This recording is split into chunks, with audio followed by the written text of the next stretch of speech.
New information tonight on Rhode Island's recovery from Hurricane Sandy's impact. President Obama's task force was here today checking in on how far we've come since the storm hit and how we need to improve. Eyewitness News reporter Andrew Adamson has more for us from the South County Mobile Newsroom in South Kingstown. The President Obama commissioned Hurricane Sandy Rebuilding Task Force has made pit stops all over the East Coast. And today they stopped by Rhode Island to figure out what's next in the revitalization process for the Ocean States.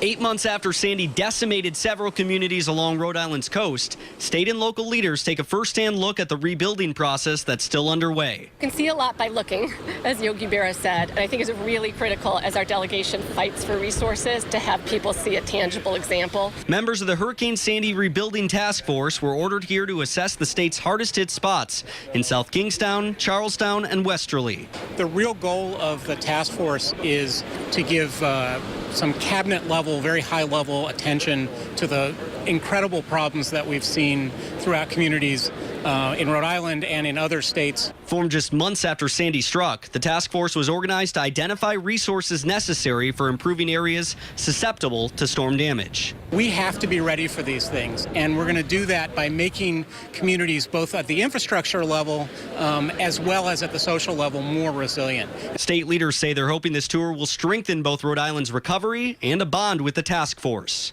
We'll be looking at making sure that the repairs here get done, but also some of the regulatory reforms that need to be done to make sure that we're properly accounting for the fact that things are changing.